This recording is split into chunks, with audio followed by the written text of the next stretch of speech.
ನಿನ್ನೆ ಪ್ರೀತಿಸುವೆ ಭಾಗ 18.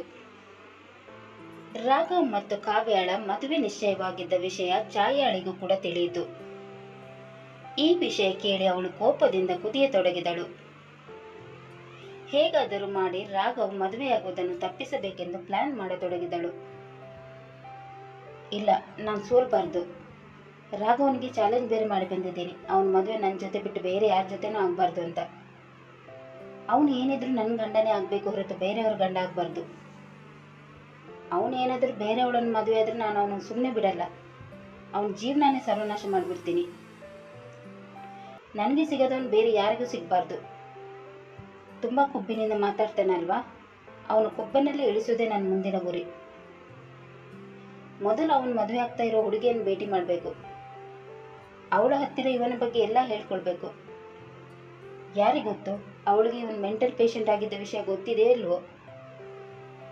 ದುಡ್ಡಿನ ಆಸೆ ತೋರಿಸಿ ಮದುವೆ ಆಗ್ತಾ ಇರ್ಬೋದು. ಹೇಗಾದರೂ ಮಾಡಿ ಅವಳು ಯಾರು, ಎಲ್ಲಿದ್ದಾಳೆ ಅಂತ ತಿಳ್ಕೋಬೇಕು. ಮಿಸ್ಟರ್ ರಾಘವ್, ನೀನು ಸರ್ವನಾಶ ಮಾಡೋಕ್ಕೆ ನಾನು ಬರ್ತಾ ಇದ್ದೀನಿ ಕಣೋ. ನನ್ನನ್ನೇ ಕಡೆಗಾಣಿಸ್ತೀಯಾ? ನಿನ್ನನ್ನು ಎಲ್ಲರೂ ಕಡೆಗಾಣಿಸ್ಬೇಕು, ಆ ಥರ ಮಾಡ್ತೀನಿ ಅಂತ ತನಗೆ ತಾನೇ ಹೇಳಿಕೊಳ್ಳುತ್ತಾ ರಾಘವನ ಬಗ್ಗೆ ವಿಷ ಕಾರತೊಡಗಿದಳು. ತನಗೆ ಗೊತ್ತಿರುವವರಿಗೆಲ್ಲ ಕಾಲ್ ಮಾಡಿ ರಾಘವ್ ಮದುವೆ ಆಗ್ತಿರೋ ಹುಡುಗಿಯ ಬಗ್ಗೆ ವಿಚಾರಿಸತೊಡಗಿದಳು. ಕೊನೆಗೂ ಅವಳಿಗೆ ರಾಘವ್ ಮದುವೆ ಆಗ್ತಿರೋ ಹುಡುಗಿಯ ಫೋನ್ ನಂಬರ್ ಕೂಡ ಸಿಕ್ಕಿತು. ಖುಷಿಯಿಂದ ಕುಣಿದಾಡತೊಡಗಿದಳು. ಅಬ್ಬಾ, ಕೊನೆಗೂ ಅವಳ ನಂಬರ್ ಸಿಕ್ತು. ಕಾವ್ಯ, ಹೆಸರೇನೋ ಚೆನ್ನಾಗಿದೆ, ಆದರೆ ನಿನ್ನ ನಸೀಬು ಚೆನ್ನಾಗಿಲ್ಲ ಕಣೆ. ನನ್ನ ನಸೀಬನ್ನು ನಿನ್ನ ನಸೀಬು ಮಾಡ್ಕೊಳ್ಳೋಕ್ಕೆ ನಾನು ಖಂಡಿತ ಬಿಡಲ್ಲ. ನಿನ್ನಂಥ ಕೊಂಪೆಯಲ್ಲಿರೋರಿಗೆ ಕೊಂಪೆನೇ ಗತಿ. ಶ್ರೀಮಂತಿಗೆ ಜೀವನ ನಿಮಗೆಲ್ಲ ಸೂಟ್ ಆಗಲ್ಲ. ಶ್ರೀಮಂತಿಗೆ ಏನಿದ್ರು ನನಗೆ ದಕ್ಕಬೇಕು, ನಿನಗಲ್ಲ. ನಿಮ್ಗಳ ಜೀವನದ ಜೊತೆ ಆಟ ಆಡಲು ನಾನು ಬರ್ತಾ ಇದ್ದೀನಿ ಮಿಸ್ ಕಾವ್ಯ ಅಂತ ಜೋರಾಗಿ ನಗತೊಡಗಿದಳು. ಮೊದಲು ಇವಳಿಗೆ ಕಾಲ್ ಮಾಡಿ ಮೀಟ್ ಆಗಕ್ಕೆ ಹೇಳಬೇಕು ಅಂತ ಅಂದುಕೊಂಡ ಅವಳು ಕಾವ್ಯಳಿಗೆ ಕಾಲ್ ಮಾಡಿದಳು. ಯಾವುದೋ ಅನ್ನೋನ್ ನಂಬರಿಂದ ಕಾಲ್ ಬಂದಿದ್ದನ್ನು ನೋಡಿದ ಕಾವ್ಯ ಯಾರಿರಬಹುದು ಅಂತ ಕಾಲನ್ನು ರಿಸೀವ್ ಮಾಡಿದಳು. ಆಗ ಛಾಯಾ ಮಾತು ಮುಂದುವರಿಸಿದಳು. ಹಲೋ, ಕಾವ್ಯ ಮಾತಾಡೋದಲ್ವಾ? ಹೌದು, ನೀವ್ಯಾರು? ನಾನು ಯಾರಂತ ನಿಮ್ಗೆ ಬೇಕಾಗಿಲ್ಲ. ನಾನು ಹೇಳೋ ವಿಷಯವನ್ನು ಕೇಳಿದರೆ ನಿಮ್ಮ ಜೀವನ ಸರ್ವನಾಶ ಆಗೋದನ್ನು ತಪ್ಪಿಸ್ಬೋದು. ಏನು ಹೇಳ್ತಾ ಇದ್ದೀರಾ ನೀವು? ನನಗೊಂದು ಅರ್ಥ ಆಗ್ತಾ ಇಲ್ಲ. ಯಾರು ನೀವು? ಯಾಕೆ ಈ ಥರ ಒಗಟಾಗಿ ಮಾತಾಡ್ತಾ ಇದ್ದೀರಾ? ಸ್ವಲ್ಪ ಬಿಡಿಸಿ ಹೇಳಬಾರ್ದಾ? ನೀವು ಮದುವೆ ಆಗೋಕ್ಕೆ ಹೊರಟಿದ್ದೀರಲ್ವಾ, ಅವನ ಬಗ್ಗೆ ಸರಿಯಾಗಿ ವಿಚಾರಿಸಿದ್ದೀರಾ? ಅವ್ರು ನನಗೆ ಗೊತ್ತಿರುವವರು. ನಾವಿಬ್ಬರು ಲವ್ ಮಾಡಿ ಮದುವೆ ಆಗ್ತಾ ಇರೋದು. ಅವನೊಬ್ಬ ಮೋಸಗಾರ, ಅವನು ನಂಬೇಡಿ. ನೀವು ಅವನಿಗೆ ಮೊದಲಿನವಳಲ್ಲ. ನಿಮಗಿಂತ ಮುಂಚೆ ಸುಮಾರು ಹುಡುಗಿರು ಅವನ ಲೈಫಲ್ಲಿ ಬಂದಿದ್ದಾರೆ. ಹುಡುಗಿರನ್ನು ಪ್ರೀತಿ ಮಾಡಿ ಮೋಸ ಮಾಡೋದೇ ಅವನ ಕೆಲಸ. ನೀವು ಬಕ್ರ ಸಿಕ್ಬಿಟ್ಟಿದ್ದೀರಾ. ನಿಮ್ಮ ಚೆನ್ನಾಗಿ ಅಮರಿಸಿದ್ದಾನೆ. ಒಳ್ಳೆ ಪೋಸ್ಟಲ್ಲಿ ಇದ್ದಾನೆ ಅಂತ ಪ್ರೀತಿ ಹೆಸರಲ್ಲಿ ಹುಡುಗಿಯರಿಗೆ ಮೋಸ ಮಾಡ್ತಾ ಇದ್ದಾನೆ.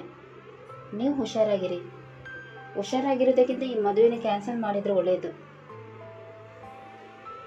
ನೋಡಿ, ನೀವು ಯಾರು ಅಂತ ನನಗೆ ಗೊತ್ತಿಲ್ಲ, ಗೊತ್ತಾಗೋದು ಕೂಡ ಬೇಡ. ನನಗೆ ನಿಮ್ಮ ಮಾತು ಕೇಳೋಕ್ಕೆ ಸ್ವಲ್ಪನೂ ಇಂಟ್ರೆಸ್ಟ್ ಇಲ್ಲ. ನಾನು ಮದುವೆ ಆಗ್ತಿರೋ ಹುಡುಗನ ಬಗ್ಗೆ ಕೆಟ್ಟದಾಗಿ ಮಾತನಾಡಿದರೆ ನಾನು ಸುಮ್ಮನೆ ಇರಲ್ಲ.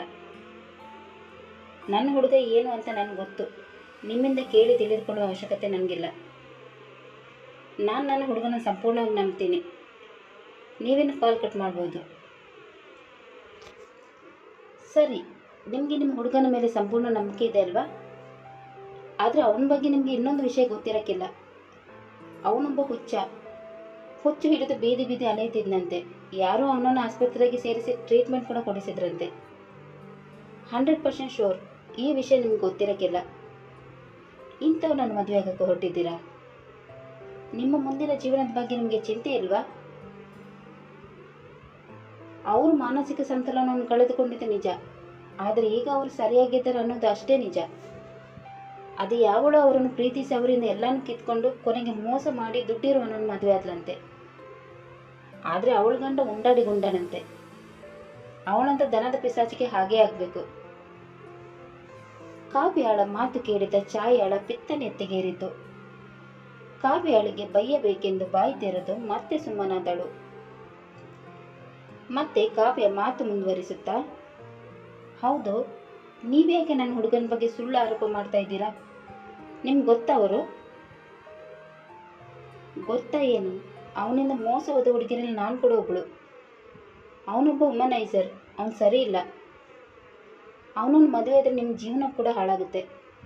ನಂತರ ನಿಮ್ಮ ಜೀವನ ಹಾಳಾಗಬಾರ್ದಂತ ಮೊದಲೇ ನಿಮಗೆ ಎಚ್ಚರಿಕೆ ಕೊಡ್ತಾ ಇದ್ದೀನಿ.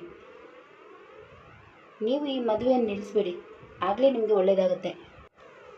ಆಯಿತು, ನೀವು ಹೇಳಿದ ಮಾತು ಸತ್ಯ ಅಂತ ತಿಳಿದುಕೊಳ್ಳೋಣ. ನನ್ನ ಲೈಫನ್ನು ಸೇವ್ ಮಾಡಲು ಬಂದಿರೋ ನಿಮ್ಮ ಹೆಸರನ್ನು ಹೇಳಲೇ ಇಲ್ಲ. ನಿಮ್ಮ ಹೆಸರು ಹೇಳಿದರೆ ಜೀವನ ಪೂರ್ತಿ ನಿಮ್ಮ ಹೆಸರು ಹೇಳ್ಕೊಂಡು ನಿಮಗೆ ಚಿರಋಣಿ ಆಗಿರ್ತೀನಿ. ನನಗೆ ಹೊಗಳಿಕೆ ಎಲ್ಲ ಬೇಕಾಗಿಲ್ಲ. ಏನು ನಿಮಗೆ ಒಳ್ಳೆಯದಾಗಲಿ ಅಂತ ಹೇಳ್ತಾ ಇದ್ದೀನಿ. ನನ್ನ ಹೆಸರು ಛಾಯಾ ಅಂತ. ಛಾಯಾ ಹೆಸರು ಕೇಳುತ್ತಲೇ ಕಾವ್ಯಾಳ ಕಿವಿ ನೆಟ್ಟಗಾಯಿತು.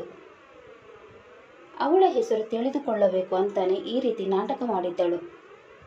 ರಾಘವ್ ಕಾವ್ಯಾಳಿಗೆ ಮೊದಲೇ ಛಾಯಾಳ ಬಗ್ಗೆ ತಿಳಿಸಿದ್ದನು. ಇದರಿಂದಾಗಿ ಕಾಲ್ ಮಾಡಿದಾಕೆ ಛಾಯಾಳೇ ಇರಬೇಕು ಅಂತ ಗೆಸ್ ಮಾಡಿದ್ದಳು. ಛಾಯಾಳ ಮೇಲೆ ಸಿಟ್ಟುಗೊಂಡ ಕಾವ್ಯ ಕೋಪದಿಂದ, ಛಾಯಾ, ನನ್ನ ಹುಡುಗನ ಎಕ್ಸ್ ಲವರ್ ನೀನೇ ಅಲ್ವೇನೆ ನನ್ನ ಹುಡುಗನಿಗೆ ಮೋಸ ಮಾಡಿ ಬೇರೆಯವನನ್ನು ಮದುವೆ ಆಗಿದ್ದು?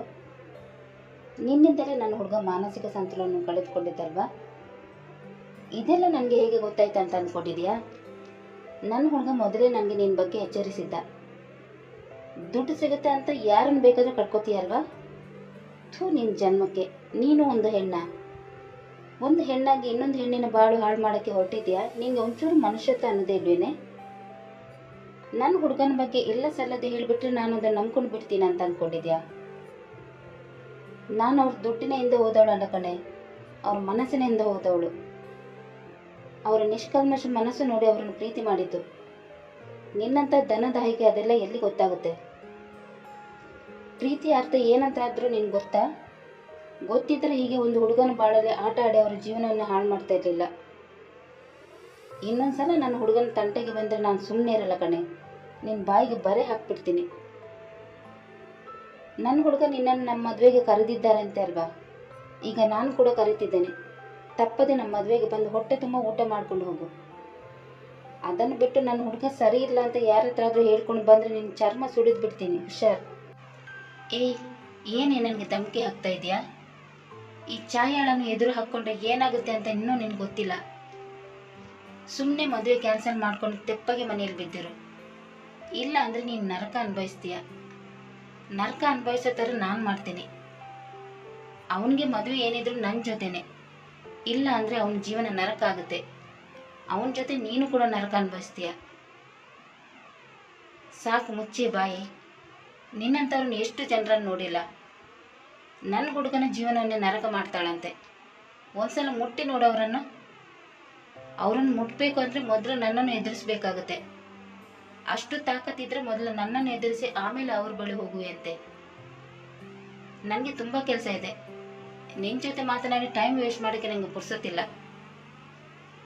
ಅದೇನು ಗೊತ್ತಾ, ನನ್ನ ಹಾಗೂ ನನ್ನ ಹುಡುಗನ ಮದುವೆ ಅಲ್ವಾ, ತಯಾರಿಗಳನ್ನು ತುಂಬಾ ಮಾಡಬೇಕು. ನಿನಗೂ ಗೊತ್ತಿರಬೇಕಲ್ವಾ ಮದುವೆ ಮನೆ ಅಂದರೆ ಎಷ್ಟೊಂದು ಕೆಲಸ ಇರುತ್ತೆ ಅಂತ. ಅದು ನಾನು ಪ್ರೀತಿಸಿದ ಹುಡುಗನ ಜೊತೆ ಮದುವೆ ಬೇರೆ. ಪ್ರೀತಿಸಿದ ಹುಡುಗನ ಜೊತೆ ಮದುವೆ ಆಗೋಕ್ಕೂ ಭಾಗ್ಯ ಬೇಕು. ಅದೆಲ್ಲ ನಿನಗಿಲ್ಲ ಬಿಡು. ದುಡ್ಡಿನ ಹಿಂದೆ ಹೋಗುವವರಿಗೆಲ್ಲ ಪ್ರೀತಿಯ ಬೆಲೆ ಗೊತ್ತಾಗಲ್ಲ. ಸರಿ, ತುಂಬ ಹೊತ್ತಾಯಿತು. ಮಾತಾಡಿ ನನಗೆ ಸುಸ್ತಾಗ್ತಾ ಇದೆ. ಮತ್ತೆ ಮರಿಬೇಡ, ನಮ್ಮ ಮದುವೆಗೆ ಖಂಡಿತವಾಗ್ಲೂ ಬರಬೇಕು. ಬಾಯ್ ಚಿನ್ನ ಅಂತ ಅಂದು ಅವಳಿಗೆ ಹೊಟ್ಟೆ ಉರಿಸಿ ಕಾಲ್ ಕಟ್ ಮಾಡಿದಳು. ಕಾವ್ಯಾಳ ಮಾತು ಕೇಳಿ ಛಾಯಾ ಕೋಪದಿಂದ ಕುದಿಯುತ್ತಿದ್ದಳು. ನನ್ಗೇನೆ ಧಮಕಿ ಆಗ್ತಾ ಇದ್ದಾಳೆ. ಇವಳನ್ನು ಮಾತ್ರ ಸುಮ್ಮನೆ ಬಿಡಬಾರ್ದು. ಮದುವೆ ಅಂತ ಹೇಳಿ ನನ್ನ ಹೊಟ್ಟೆ ಉರಿಸ್ತಾ ಇದ್ದಾಳೆ. ಇವಳೇನಾದ್ರೂ ರಾಘವ್ ನನ್ನ ಮದುವೆ ಇದ್ರೆ ನನ್ನ ಗತಿ ಏನು? ಗಂಡನನ್ನು ಬೇರೆ ಬಿಟ್ಟು ಬಂದಿದ್ದೇನೆ. ಬೇರೆ ಮದುವೆ ಆಗೋಣ ಅಂದರೆ ಗಂಡ ಬಿಟ್ಟವಳನ್ನು ಯಾರು ಮದುವೆ ಆಗ್ತಾರೆ? ಇಲ್ಲ, ರಾಘವ್ ಸಂತೋಷವಾಗಿರಬಾರ್ದು. ನನಗೆ ಸಿಗದ ಖುಷಿ ಅವನಿಗೆ ಕೂಡ ಸಿಗಬಾರ್ದು. ನನ್ನ ಪ್ರೀತಿಯಿಂದ ಹುಚ್ಚ ಆಗಿದ್ದವನು ಬೇರೆಯವಳ ಪ್ರೀತಿಯಿಂದ ಖುಷಿಯಾಗಿರಬಾರ್ದು. ಏನು ಮಾಡಲಿ ಏನು ಮಾಡಬೇಕಂತ ಗೊತ್ತಾಗ್ತಾ ಇಲ್ಲ. ನಾನೇನಾದರೂ ಇವ್ರ ಮದುವೆ ನಿಲ್ಲಿಸಿಲ್ಲ ಅಂದರೆ ಅವ್ರು ನನ್ನ ಕಣ್ಣೆದುರಿಗೇನೆ ತುಂಬಾ ಖುಷಿಯಾಗಿರ್ತಾರೆ. ಹೇಗೆ ಇವ್ರ ಮದುವೆ ನಿಲ್ಲಿಸ್ಲಿ? ಅವರಿಬ್ರು ನನ್ನ ಕಣ್ಣೆದುರು ಖುಷಿಯಾಗಿರೋದನ್ನು ನೋಡಿ ನಾನು ಹೇಗೆ ಸಹಿಸ್ಕೊಳ್ಳಿ? ಆವತ್ತು ರಾಘವನಿಗೆ ಯಾವನೋ ಒಬ್ಬ ಧಮಕಿ ಹಾಕ್ತಾ ಇದ್ದ. ಅವನು ದೊಡ್ಡ ಕುಳಾನೇ ಇರಬೇಕು, ದೊಡ್ಡ ಕಾರಲ್ಲಿ ಬಂದಿದ್ದ ಬೇರೆ. ಅವನು ಯಾರು ಅಂತ ತಿಳಿದುಕೊಂಡು ಅವನ ಜೊತೆ ಕೈ ಜೋಡಿಸಿದ್ರೆ ಹೇಗೆ? ಶತ್ರುವಿನ ಶತ್ರು ಮಿತ್ರ ಆಗ್ತಾನೆ. ರಾಘವನ ಶತ್ರು ಜೊತೆ ಕೈ ಜೋಡಿಸಿದ್ರೆ ಅವನು ಖಂಡಿತ ನನಗೆ ರಾಘವನನ್ನು ಸರ್ವನಾಶ ಮಾಡಲು ಹೆಲ್ಪ್ ಮಾಡ್ತಾನೆ. ಮೊದಲು ಆ ವ್ಯಕ್ತಿ ಯಾರು ಅಂತ ತಿಳಿದುಕೊಳ್ಬೇಕು. ಆಮೇಲೆ ಅವನ ಜೊತೆ ಫ್ರೆಂಡ್ಶಿಪ್ ಮಾಡಿ ರಾಘವ ಹಾಗೂ ಆ ಕಾವ್ಯಳ ಜೀವನವನ್ನು ನರಕ ಮಾಡಬೇಕು. ಎಸ್, ಇದೊಂದೇ ದಾರಿ ಇರೋದು ನನಗೆ. ಆದಷ್ಟು ಬೇಗ ನಿನ್ನನ್ನು ಬರ್ಬಾದಿ ಮಾಡುವ ದಾರಿ ಹುಡ್ಕೊಂಡು ನಿನ್ನ ಕಣ್ಣು ಮುಂದೆ ಇರ್ತಾಳೆ ಈ Chhaya. Wait and watch mister Raghav, see you soon ಅಂತ ಅಂದುಕೊಳ್ಳುತ್ತಾ ಜೋರಾಗಿ ನಗತೊಡಗಿದಳು. ಕತೆ ಮುಂದುವರಿಯುವುದು. ರಾಘವನ ಜೀವನ ನರಕ ಮಾಡಲು ಛಾಯಾ ಯಾರ ಜೊತೆ ಕೈ ಜೋಡಿಸುತ್ತಾಳೆ ಅನ್ನೋದನ್ನು ತಿಳಿಯಲು ಮುಂದಿನ ಸಂಚಿಕೆಗಾಗಿ ಕಾಯೋಣ. ಅಲ್ಲೇ ತನಕ ಈ ಕತೆ ನಿಮಗೆ ಇಷ್ಟವಾದಲ್ಲಿ ಲೈಕ್ ಮಾಡಿ, ಶೇರ್ ಮಾಡಿ ಮತ್ತು ಸಬ್ಸ್ಕ್ರೈಬ್ ಮಾಡೋದನ್ನು ಮಾತ್ರ ಮರಿಬೇಡಿ. ಧನ್ಯವಾದಗಳು.